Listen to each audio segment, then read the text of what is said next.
কাজ করে, ভালোবাসার দাবি করে। আসলে প্রকৃত রাসূলের ভালোবাসার প্রমাণ দেওয়ার জন্য কি করতে হবে?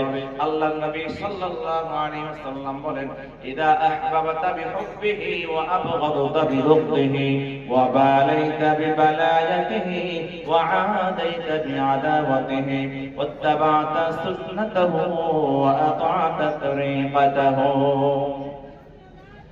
নবী আকরাম সাল্লাল্লাহু আলাইহি ওয়াসাল্লাম স্পষ্ট করে বলে দিলেন, নবীর ভালোবাসা আল্লাহর ভালোবাসা, নবীর মুহাব্বত আর ইশক মুখে মুখে দাবি করলে হয় না, এটা কাজের মাধ্যমে প্রমাণ করতে হয়। আল্লাহ রাসূল যা ভালোবাসে তুমিও তা ভালোবাসবা, আল্লাহর নবী যা পছন্দ করে তুমিও তা অপছন্দ করবা, আল্লাহ রাসূল যার সঙ্গে বন্ধুত্ব রাখে তুমিও রাখবা, আল্লাহর নবী যার সঙ্গে দুশমনি রাখে তুমিও তার সঙ্গে দুশমনি রাখবা। নবীর আদর্শ ফলো করবা, নবীর সুন্নাত অনুসরণ করবা, তাহলে প্রমাণ হবে তুমি আল্লাহর রাসূলকে ভালোবাসো। জোরে বলেন সুবহানাল্লাহ। মুমিন জুফতা নকশ কাফে পায়ে নবী হো, मोमिन जो फ़िदा नक्श कफ़े पाए नबी हो, वो ज़ेरे कदम आज भी आलम का खज़ीना, गर सुन्नत नबवी की करे पैरवी उम्मत, गर सुन्नत नबवी की करे पैरवी उम्मत, तूफ़ान से निकल जाएगा फिर उसका सफ़ीना, नक्शे कदम नबी के है जन्नत के रास्ते, अल्लाह से मिलाते हैं सुन्नत के रास्ते, अल्लाह से मिलाते हैं सुन्नत के रास्ते। আল্লাহ নবীর সুন্নতের পথ জান্নাতের পথ, আল্লাহ নবীর সুন্নত অনুযায়ী চললে, আল্লাহ নবীর আদর্শ অনুযায়ী চললে আল্লাহ নবীর ভালোবাসার প্রমাণ হয়। নবীর ভালোবাসার প্রমাণ হলে আল্লাহর ভালোবাসার প্রমাণ হয়। আল্লাহর ভালোবাসার প্রমাণ যদি দিতে পারো তাহলে তুমি সত্যিকার ঈমানদার হতে পারবা। সত্যিকার ঈমানদারদের সঙ্গে আল্লাহ তাআলা নুসরত এবং গায়বী সাহায্য থাকে। দুনিয়ার জমিনে সর্বপ্রকার সমৃদ্ধি উন্নতি বিজয় আল্লাহ তাআলা দান করে। আল্লাহ তাআলা তার জন্য হয়ে যায়। যদি আল্লাহর বান্দা আল্লাহ তাআলাকে ভালোবেসে আল্লাহর জন্য হতে পারে, জোরে বলেন ঠিক কিনা? जो तू मेरा तू सब मेरा फलक मेरा ज़मीं मेरी, जो तू मेरा तू सब मेरा फलक मेरा ज़मीं मेरी, जो तू मेरा तू सब मेरा फलक मेरा ज़मीं मेरी, अगर तू नहीं मेरा तो कोई शय नहीं मेरी। এক আল্লাহ তাআলা জামার হয়ে যায়, আল্লাহ তাআলা জামার পক্ষে চলে আসে, আল্লাহর শক্তি সাহায্য আমার সঙ্গে থাকে। গোটা পৃথিবীর সব বেঈমান মুশরিক বেঈমানরা যদি ইহুদি খ্রিস্টান নাসারা হিন্দু বৌদ্ধ আর্য অনার্য নাগা গারো কুর্দি সাঁওতাল খাসিয়া মণিপুরি চাকমা ত্রিপুরা যত ধর্ম বিধর্মের মানুষ আছে সব বেঈমান বলে একজোট হয়ে যদি ওই প্রকৃতি বান্দার মুসলমানদের বিরুদ্ধে দাঁড়ায় যায় আর মুসলমানদের সঙ্গে আল্লাহ তাআলা দাঁড়ায় যায়, ওই মুসলমানদের প্রচন্ড করার শক্তি গোটা পরাশক্তির নাই। জুড়ে বলেন ঠিক কিনা? গোটা বিশ্বের সকল পরাশক্তির নাই। সকল ইমানদার গুলা খাঁটি ইমানদার হতে হবে, প্রকৃতি ইমানদার হতে হবে। প্রকৃতি ইমানদার হওয়ার জন্য সর্বমোট কথা হলো আর সর্বশ্রেষ্ঠ কথা হলো আমরা আল্লাহর নবীর সুন্নাত অনুযায়ী আদর্শ অনুযায়ী চলতে হবে। আমার চুলের কাটিং হবে নবীর মতো, আমার পোশাক হবে নবীর মতো, আমার চালা হাঁটা চলা হবে আল্লাহর রাসূলের মতো, আমার ব্যবসা বাণিজ্য আল্লাহর রাসূলের মতো, আমার চিন্তা চেতনা হবে নবীর মতো, আমার লেনদেন হবে আল্লাহর রাসূলের মতো। দুনিয়ার জমিনে আমার সকল সংস্কৃতি সকল আখলাক চরিত্র হবে আল্লাহর নবীর মতো। জোরে বলেন ঠিক কিনা? কিন্তু আফসোস আর পরিতাপের বিষয় হলো আজকে মুসলমানদের দিকে তাকালে আল্লাহর নবীর আদর্শ দেখা যায় না, মুসলমানদের চেহারার দিকে তাকাইলে নবীর সুন্নাত দেখা যায় না, এমনকি চেহারা দেখে বোঝাও যায় না এটা মুসলমানের সন্তান নাকি বেঈমানের সন্তান। ঠিক কিনা? জোরে বলেন না। পোশাক দিকে তাকাইলে মুসলমান চেনা যায় না, কেমন করে চিনবো? দাড়িও তো নাই, আবার চুলগুলো আছে লম্বা লম্বা, পিছন দিক থেকে পিতা বাচ্ছে, কানের মধ্যে আবার তুলো আছে, হাতের মধ্যে চুড়িও আছে, আবার পেট পড়ছে, আবার হাঁটুর দিক থেকে ছিঁড়া আছে, রানের মধ্যে ছিদ্র আছে, আর শাক পড়ছে এটাও চতুর্দিক থেকে আউলা ঝাউলা। দেখতে একজন মুসলমানের সন্তানের মতো মনে হয় না। কথা বলেন ঠিক কিনা? হ্যাঁ, আছে না এরকম সংস্কৃতি? আচ্ছা এই যে আমার মাঝে মধ্যে আফসোস লাগে, আচ্ছা পোশাক পরে মানুষ লজ্জা ঢাকার জন্য, এখন পোশাক যদি ছিঁড়া পোশাক পরে, আমরা পোশাক পরতে পরতে পুরাতন হয়ে যাওয়ার পরে যদি পোশাক ছিঁড়ে যেত, এই পোশাকটা ফেলে দিলাম ডাস্টবিনে। এখন যুবকরা টাকা পয়সা দিয়ে ছিঁড়া প্যান্ট ক্রয় করে। এক যুবককে দেখলাম তার হাঁটু থেকে রাতে পর্যন্ত 6টা ছিদ্র।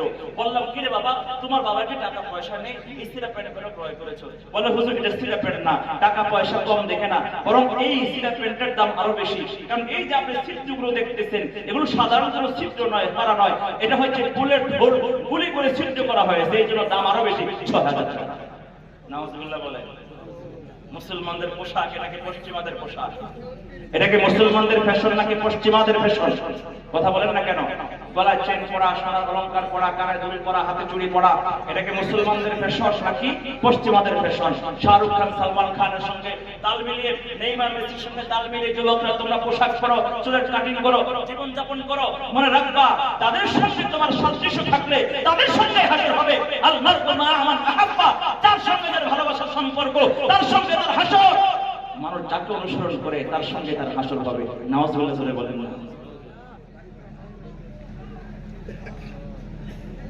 এজন্য আফসোস হয়, মুসলমানদের পোশাক চেহারা দেখেও চিনতে পারে না মুসলমান যুবকদেরকে, আর পোশাক দেখেও চিনতে পারে না। পশ্চিমাদের ফ্যাশনে এমন ভাবে আগ্রাসনে, এমন ভাবে তারা আক্রান্ত হয়েছে, তাদের দিল দিমাগ নষ্ট হয়ে গিয়েছে। কোনটা সভ্য, কোনটা অসভ্য, কোনটা সুস্থতা, কোনটা অসুস্থতা, কোনটা সুস্থ সংস্কৃতি আর কোনটা অসুস্থ সংস্কৃতি, কোনটা সুস্থ ফ্যাশন আর কোনটা ফ্যাশনের নামে নোংরামি আর নষ্টামি, আজকে মুসলমান যুবকরা বোঝে না। কথা বলেন ঠিক কিনা? আমি বলতে চাই, যারা এই যে প্যান্ট পরো, যারা নাভির নিচে প্যান্ট পরে ছেড়ে দেয়, এমন প্যান্ট পরে যে ট্রেনে উপরের দিকে উঠানো যায় না, এমন পোশাক পরেও উলঙ্গের মতো থাকে, আমি বলবো এটা মুসলমানদের ফ্যাশন নয়, এটা পশ্চিমাদের ফ্যাশন। কথা বলেন ঠিক কিনা? পশ্চিমাদের ফ্যাশন ভাই রে, পশ্চিমাদের ফ্যাশন, মুসলমানের ফ্যাশন ছাইরা বানায় তাকে ভূষণ। বিধর্মীদের ফ্যাশন লয়া দেখায় কেমন নাচন, পশ্চিমাদের ফ্যাশন পড়ায় আছে ফুল প্যান্ট, হাঁটুর কাছে ছিঁড়া, মাথায় রাইখা লম্বা চুল, দিছে একখান গিরা। আসেনি? কথা বলে না। এখন চেক করলে বহু যুবককে পাওয়া যাবে হাঁটুর কাছে ছিঁড়া। কত সুকৌশলে আপনি যুবকদেরকে কবিরা গিরার মধ্যে লিপ্ত করে দিচ্ছে। আচ্ছা হাঁটু এবং নাভি সতর্কে সতর্ক না? কথা বলে। একজন যুবকের, একটা পুরুষের হাঁটুর নিচ থেকে নাভির উপর পর্যন্ত সতর্ক, তোমার লজ্জার স্থান প্রদর্শন করলে যেমন কবিরা গুনাহ হবে, নাভি আর হাঁটু প্রদর্শন করলে সেই কবিরা গুনাহ হবে। পোশাক বড় যুবকদেরকে আজকে 24 ঘন্টা কবিরা গুনাহ লিপ্ত করে রেখে দিয়েছে পশ্চিমা সংস্কৃতি। কথা বলেন ঠিক কিনা? পড়ায় আছে ফুল প্যান্ট, হাঁটুর কাছে ছেঁড়া, মাথায় রাইখা লম্বা চুল, দিছে একখান গিরা, লাফাকানো শার্ট পরে, বুকটা রাখে খোলা, গলায় ঝুলায় সোনার চেন, দেখায় ফ্যাশন খেলা। প্রশ্ন করলে বলে হায় রে এই তো নিও ফ্যাশন, পশ্চিমাদের ফ্যাশন, পশ্চিমাদের ফ্যাশন হায় রে, পশ্চিমাদের ফ্যাশন, মুসলমানের ফ্যাশন ছাইরা বানায় তাকে ভূষণ। বিধর্মীদের ফ্যাশন লয়া দেখায় কেমন নাচন, পশ্চিমাদের ফ্যাশন। বিধর্মীরা পালন করে হ্যাপি ভ্যালেন্টাইন, মুসলমান সন্তানেরা বলে কত ফাইন।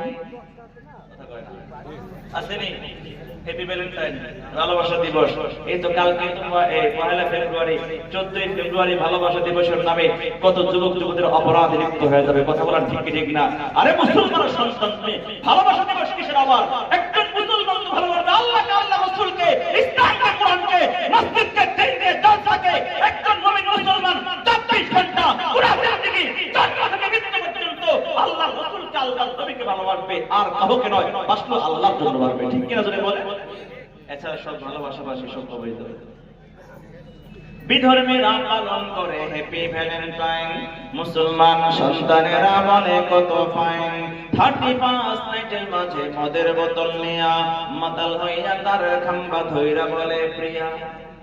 পুলিশ ধরলে তখন বলে আমায় ধরছো কেন, পশ্চিমাদের ফ্যাশন, পশ্চিমাদের ফ্যাশন ভাই রে, পশ্চিমাদের ফ্যাশন, মুসলমানের ফ্যাশন ছাইরা বানায় তাকে ভূষণ। কালো চুলকে লাল করে মেডিসিন মাখিয়া, আবার কালো মেয়ে সুন্দরী হয় পার্লারেতে গিয়া। কথা বলে না? ঠিক নেই? কালো চুলকে লাল করে মেডিসিন মাখিয়া, আবার কালো মেয়ে সুন্দরী হয়ে পার্লারেতে গিয়া, টাইটি পিটি কাপড় পরে হাঁটে মেয়ের দল, আবার পরে হাঁটে মেকআপ করে কত দেখায় ঢং। এসব দেখে শয়তানি তো দেখায় খেমটা না পশ্চিমাদের ফ্যাশন। নাউজুবিল্লাহ ধরে বলেন। অনেক মা বোনরা চুলগুলা কালারে করে করে নানা রকমের ফ্যাশন করে পার্লারে গিয়ে সাজসজ্জা করে রাস্তায় ঘুরে যুবকদেরকে পাগল করার জন্য। ও মুসলমান বন্ধুরা, যতদিন যায় মুসলিম সমাজ থেকে পর্দা উঠে যাচ্ছে, মুসলিম সমাজ থেকে আজকে নারীদের পর্দা উঠে যাচ্ছে। এই যে পর্দা একটা ফরজ বিধান, আজকে মুসলিম যুবক যুবতীরা, আজকে মুসলিম নারীরা এটা ভুলে গিয়েছে। আর মুসলমানরা ওদের কাছে একসাথে মেলামেশা করছে, একসাথে চলাচল করছে। রাস্তায় বের হওয়ার জন্য একটা প্রাপ্তবয়স্ক মেয়ে রাস্তায় বের হওয়ার জন্য তার পর্দা করে বের হওয়া জরুরি। আল্লাহ তাআলা কোরআনে কারিমে বলে দিয়েছেন, ওয়াকারনা ফি বুয়ুতিকুন্না ওয়ালা তাবাররুজনা তাবাররুজাল জাহিলিয়াতিল উলা। হে নারীগণ, তোমরা ঘরে অবস্থান করো, যদি বের হও দুনিয়ার কোন কাজের স্বার্থে দিনের স্বার্থে যদি বের হও, মনে রাখবা তোমরা তোমাদের চেহারার উপরে কাপড় ঢেলে দাও, তোমরা তোমাদের চেহারা ঢেকে দাও, বোরকা পরে পর্দা করে তারপরে তোমরা রাস্তায় বের হও। বের হতে নিষেধ নাই, প্রয়োজনে বের হওয়া যায়, ওই মাসআলা ভিন্ন। তো বের হওয়ার ক্ষেত্রে বেপরদা হয়ে বের হওয়ার কোনো সুযোগ নাই।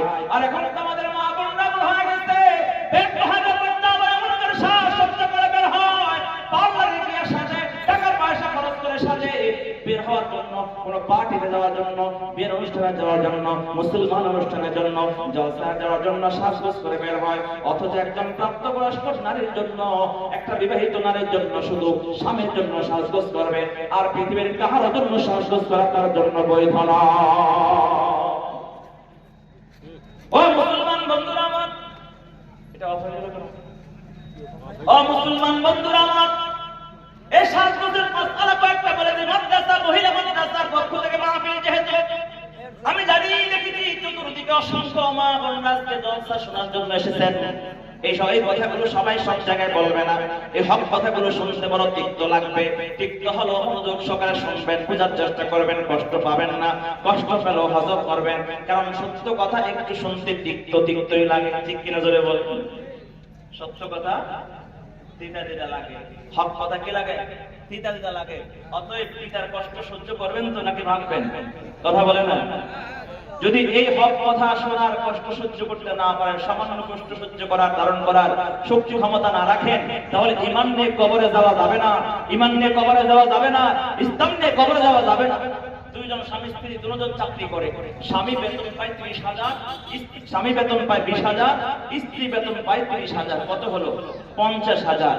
এবং সংসারে খুব শান্তি সুখ, কারণ দুইজন সদস্য, খরচ তাদের ইনকাম বেশি, খরচ তেমন একটা নাই। এখন চোরার নজর পড়ছে, এই করে চোর চোর চোর চিন্তা করছে এই দুইজন মানুষ চাকরি করে, খরচ তো তেমন একটা নাই, এই ঘরে যদি চুরি করা যায় তাহলে মোটা অঙ্কের দান মারা যাবে। এই জন্য চোরা চিন্তা করে রাতের বেলায় খুন্তি কুড়াল নিয়ে এসেছে, মাটি কেটে ছিদ্র করে গর্ত করে ভিতরে ঢুকিয়ে দেখে কি বলে আপনার অঞ্চল শীতকাটা, তাই না? আমাদের এলাকায় শীতকাটাই বলে। এখন তোরা চিন্তা করছে এই ঘরে যদি শীতকাটা যায় তাহলে মোটা দান মারা যাবে, মোটা অঙ্কের চুরি করা যাবে। এই চিন্তা করে গভীর রাতে আসছে, ঘরের পিছনে দাঁড়াইছে, দাঁড়াবার পরে শুনতে পাচ্ছে ঘরের ভিতর থেকে আওয়াজ শোনা যায়, স্বামী স্ত্রী শুয়ে শুয়ে প্রেমের আলাপ। এখন যে ঘর থেকে আওয়াজ আসে ওই ঘরে কি কোনো চোর ঢোকে? কথা বলেন না। চোর কি এত বোকা নাকি? বলেন না। হ্যাঁ, চোর তো বোকা। চালাক না হলে চুরি করা যায় না, বোকা হলে চুরি করা যায় না। দুই বোকা চোরা ঢুকছে এক গরিব মানুষের ঘরে, গার্মেন্টসে চাকরি করে, সাধারণ চাকরিজীবী।